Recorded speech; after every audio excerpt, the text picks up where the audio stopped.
importante que nos tomemos el tiempo de poder evaluar cuándo fue la quemadura, cuánto tiempo ha pasado. Y cuando me refiero a cuánto tiempo, no es lo mismo 3 horas de quemadura a 8 horas de quemadura o a 24 horas de quemadura.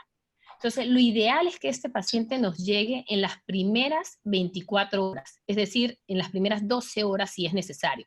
Si nos llaman del interior del país, tenemos muchos pacientes que nos llaman del interior del país y hacemos que se vengan inmediatamente para ser tratados a la brevedad posible, ¿no?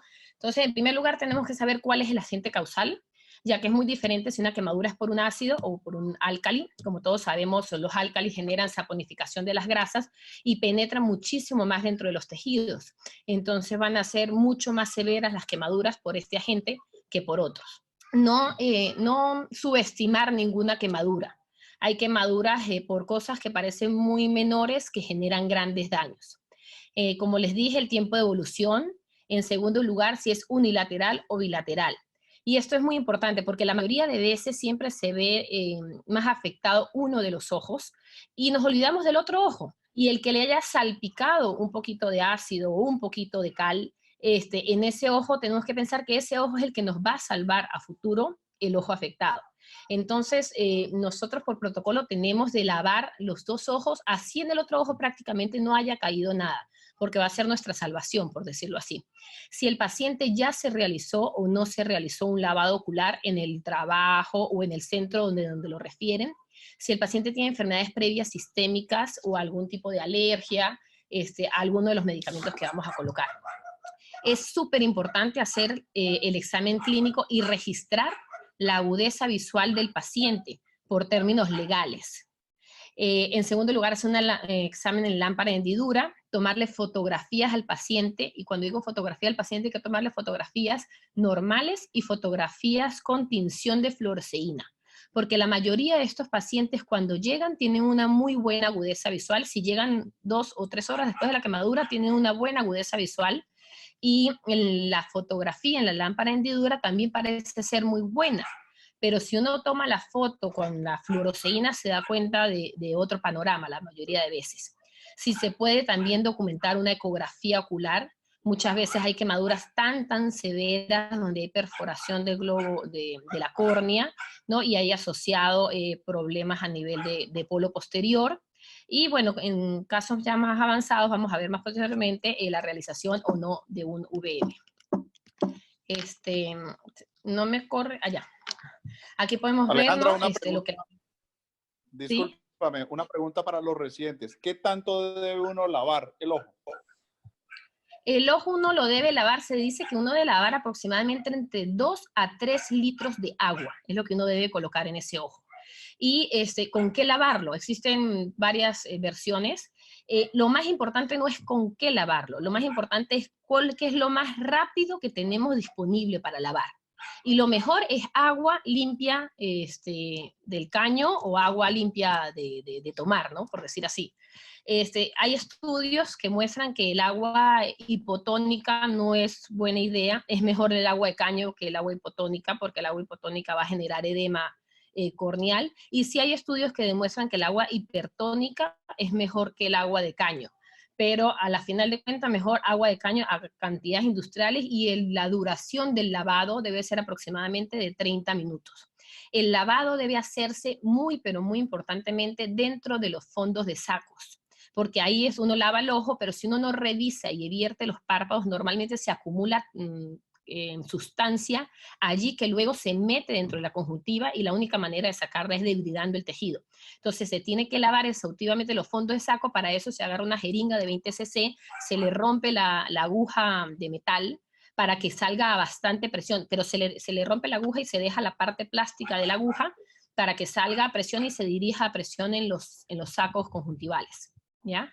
Entonces aquí como podemos ver, aquí podemos ver una inflamación generalizada, observar si tenemos haze, observar la inyección conjuntival, tomar la foto, como les digo. Este paciente, este es el mismo paciente, como ustedes pueden ver aquí. Si tomamos una foto por términos legales, parece un ojo completamente normal. Sin embargo, miren la fotografía, como se ve, más de 2/3 de la córnea está completamente deshipetilizada. Entonces, esto quiero que lo lleven a casa los residentes, nunca dejar de explorar un paciente quemado sin fluoroceína, siempre explorar el epitelio corneal.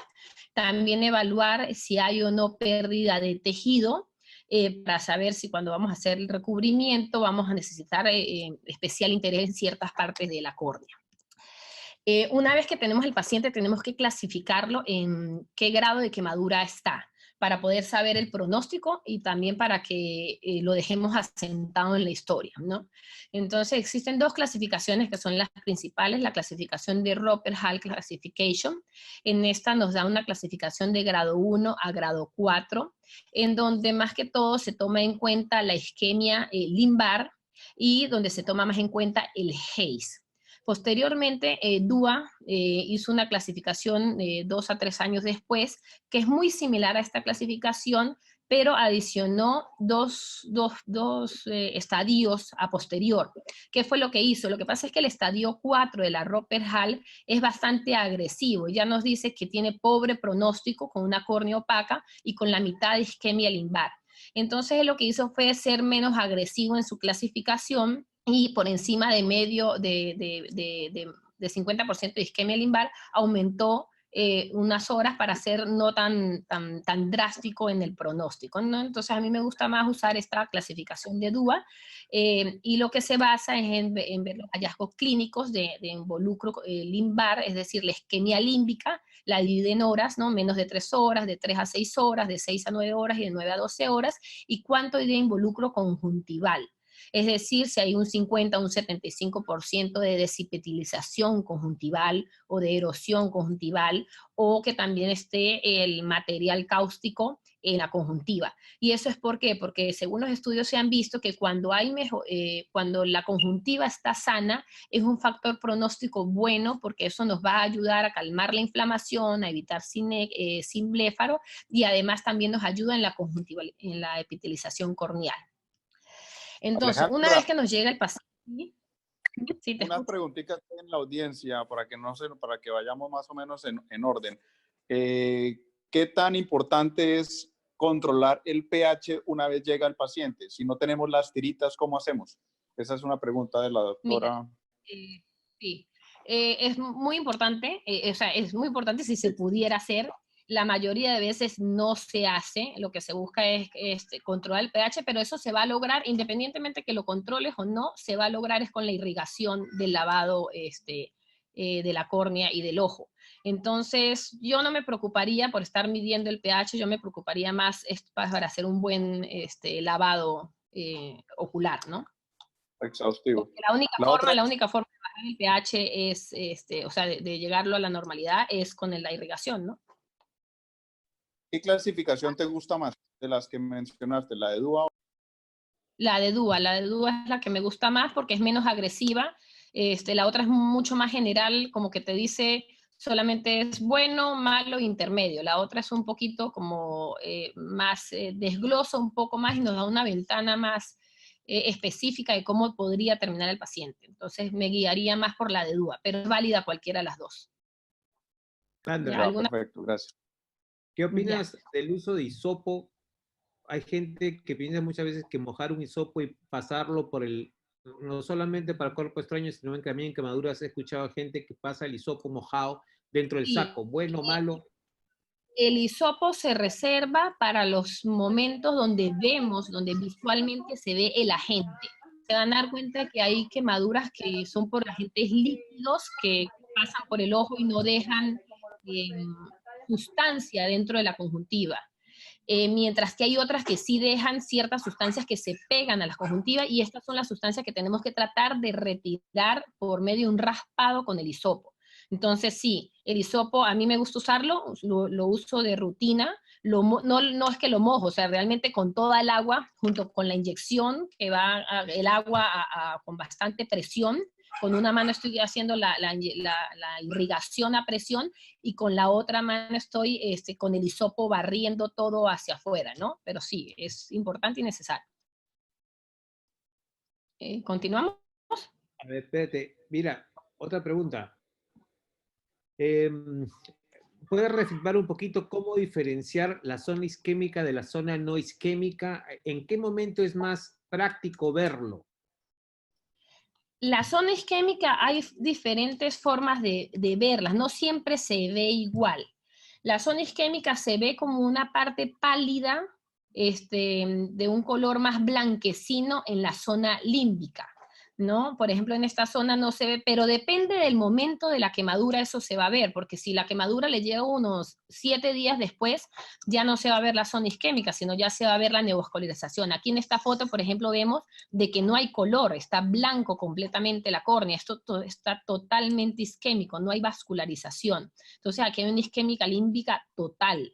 Aquí hay una isquémica límbica parcial, y aquí se ve un poco de isquemia límbica acá, pero sin embargo, si esta foto llega después, se va a dar cuenta que donde hay neovascularización probablemente hubo isquemia límbica, ¿no? Entonces depende del momento que le llegue. Desde el punto de vista de residentes, se ve como una zona mucho más clara, más blanquecina, pálida, donde no hay vasos, se ve una conjuntiva inflamada, edematosa, y se ve un poco de haze alrededor del limbo de esta zona, ¿no? Perfecto. Edema del limbo, ¿te parece un signo de severidad? El doctor Rojas está preguntando. Sí, edema del limbo podría ser un signo de severidad, sí. ¿Ya? Ya, entonces Vamos. Seguimos aquí con el tratamiento. Vamos, ahora entonces nos llegó el paciente, lavamos al paciente y ahora vamos a darle un tratamiento agudo, para poder bajar la infección. Lo que necesitamos aquí primero, necesitamos pero ponerle... es que usted no puede entrar a cirugía en este tipo de casos con un paciente de esta manera. Seguimos, ¿no? Entonces primero le vamos a indicar a este Están paciente... marcando un residente en algún lugar del mundo. Ya. Entonces, en este momento vamos a ponerle antibióticos en gotas a este paciente para prevenir cualquier tipo de infección.